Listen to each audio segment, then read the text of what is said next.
Ada 7 orang yang akan dinaungi oleh Allah di bawah naungannya pada hari tidak ada naungan kecuali naungannya. Di mahsyar, panas sekali. Dalam riwayat lain dikatakan seseorang akan tenggelam sesuai dengan kadar dosanya dari keringatnya, peluhnya. Ada yang tenggelam sampai mata kaki, ada yang sampai lutut, ada yang sampai perut, ada yang tenggelam dengan keringatnya sendiri. Dan kata Nabi SAW pada saat itu matahari jaraknya 1 mil. Kata perawi hadis, sahabat Nabi mengatakan, saya tidak tahu yang Nabi SAW masukkan 1 mil adalah mil yang merupakan 1,5 kilometer atau mil yang dimasukkan adalah mil orang Arab kalau pakai celak mata ada kayunya biasa untuk meletakkan celak di antara dua kelopak mata. Ini namanya mil juga dalam bahasa Arab. Kata beliau saya enggak tahu mil itu pada hari kiamat di mahsyar matahari itu sedekat mil yang mata ini yang ditaruh di mata atau 1,5 kilometer yang merupakan 1 mil jarak. Jadi pada saat itu orang kepanasan dan ada orang yang selamat. 7 golongan yang Allah selamatkan. Maka jadikan diri kita salah satu dari golongan ini minimal. Kalau bisa beberapa alhamdulillah sangat bagus. Target seorang mukmin semuanya dia jadikan sebagai targetnya. Yang pertama adalah pemimpin yang adil. Dan adil, kalimat adil dalam bahasa Arab masuk semua makna baik.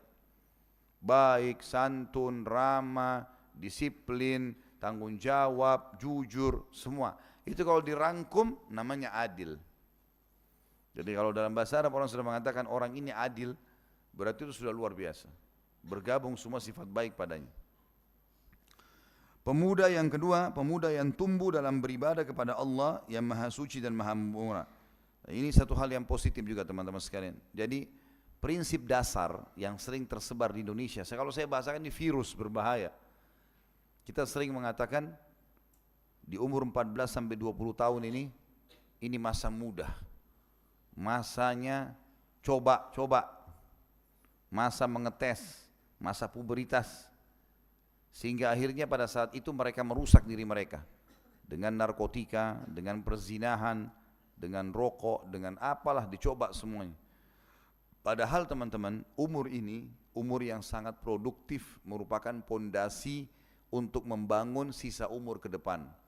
Kalau di umur ini, SMP sama SMA di Indonesia ini, berhasil seseorang di masa muda itu, dia memperbaiki keadaannya, dia menjadi orang yang baik, hafal Quran, sholat di masjid, hadir pengajian, ini ke depannya baik semua.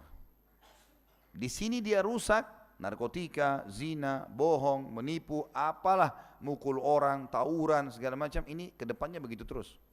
Susah untuk dia kontrol itu, kecuali dengan hikmah ilahi. Maka ini was-was syaitan, ini virus. Kalau kita pernah begitu di masa umur-umur ini teman-teman sekalian, jangan wariskan ke anak-anak. Kalau kita baca Quran nanti bisa umur 30-40 tahun, anak-anak kita 6 tahun harus hafal Quran. Harus lebih baik daripada kita. Tumbuhkan mereka dalam ketaatan kepada Allah Subhanahu wa ta'ala. Kemudian yang ketiga, seseorang yang hatinya tertambat dengan masjid apabila ia keluar darinya hingga kembali lagi padanya. Artinya tergantung hatinya. Ada orang begitu subhanallah, keluar dari masjid sholat duhur, hatinya sudah terikat. Kapan nih asar, jam berapa, mau kembali lagi ke masjid yang sama. Terus hatinya terikat dengan masjid. Saya kemarin ditanya dengan beberapa orang ikhwah, Ustadz tidak ketemu Raja Salman? Saya bilang, saya alhamdulillah satu hari ketemu Raja berapa kali? Berapa kali saya ketemu Raja? Paham enggak? Ketemu Raja yang sebenarnya Allah. Tadi kita baru ketemu sama Raja kita. Tidak ada protokol, tidak ada apa-apa. Enggak rumit. Sudah tahu bacaannya, ucapannya sudah tahu, pahalanya langsung dikasih, bonusnya sudah tahu. Satu hari 5 kali yang wajib, belum sunnahnya, belum doanya, belum berzikir, belum baca kitabnya. Oh banyak sekali. Saya kadang-kadang juga ditanya, Ustaz kerjanya apa selain jadi Ustaz? Saya bilang saya pegawai kerajaan.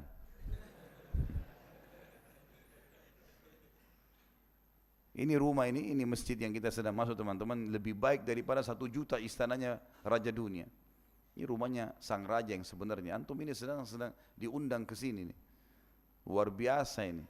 Orang banyak bangga datang ke Istana Merdeka, antum bangga ke Nurullah mestinya.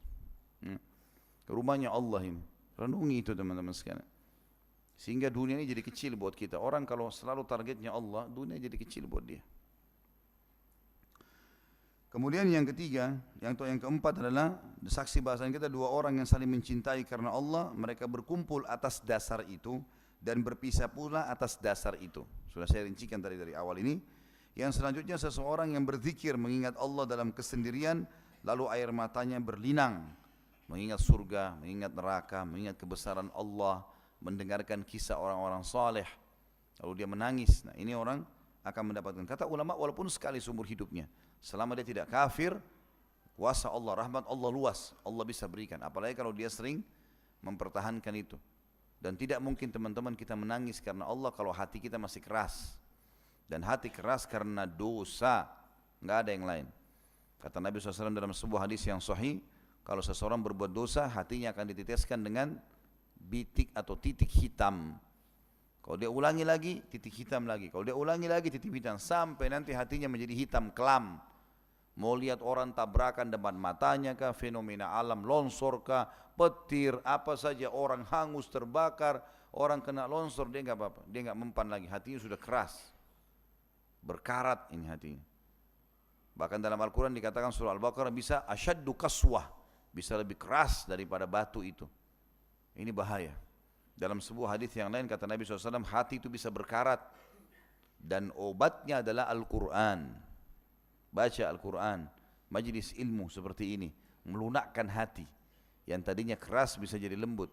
Dan kata Nabi SAW, sebaliknya kalau orang berbuat ketaatan, ibadah kepada Allah, maka Allah Azza wa Jalla akan titikkan cahaya putih di hatinya. Kalau dia ulangi lagi, cahaya putih lagi. Kalau dia ulangi lagi, cahaya putih. Sampai hatinya menjadi terang benderang.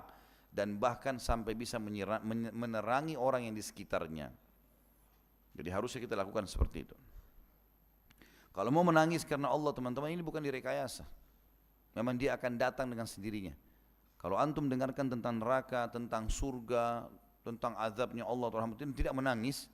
Atau mungkin ada orang belum pernah menangis seumur hidupnya karena Allah. Ini perbanyak istighfar teman-teman. Hati itu akan lunak. Abu Bakar itu dikenal dengan rajul bakka karena dekatnya dengan Allah. Setiap nangis, setiap malam nangis, nangis terus. Umar bin Khattab ada garis hitam di bawah matanya karena seringnya menangis, menetesnya air, gitu. Air matanya di situ. Selanjutnya adalah seseorang yang diajak untuk berzina atau maksiat oleh seorang wanita yang terpandang lagi cantik dan laki-laki itu berkata, aku takut kepada Allah. Di sini maknanya adalah kalau perempuan yang punya kedudukan dan juga cantik, ya ini saja dia tolak, apalagi orang yang jelek. Nah, kalau sudah cantik luar biasa, tubuhnya sempurna, putih segala macam, terpandang lagi ngajak zina gratis ditolak, apalagi kalau orang jelek, pasti lebih ditolak sama dia. Gitu. Ya, jadi jangan bilang, oh ini kan tidak masuk dalam hadis, jelek kan, jadi nggak apa-apa.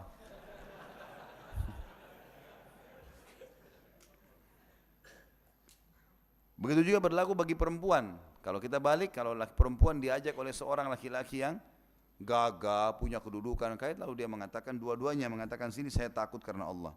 Dan yang terakhir adalah orang yang bersedekah dan dia merahasiakan hingga tangan kirinya tidak tahu apa yang disedekahkan oleh tangan kanannya. Nah, ini sudah kita tahu, tangan kiri tidak ada hubungannya dengan tangan kanan, dia sama saja. Tapi ini bahasa kinaya namanya, bahasa kiasan. Maksudnya kalau tangan kirinya tidak tahu, maka orang lain lebih pantas untuk tidak tahu. Ada orang mau keluarin duit, tunggu dulu lihat orang, ada lewat nggak, baru dimasukin di celengan, supaya dilihat. Orang kalau targetnya manusia kecil sekali, targetnya Allah itu besar, boomingnya.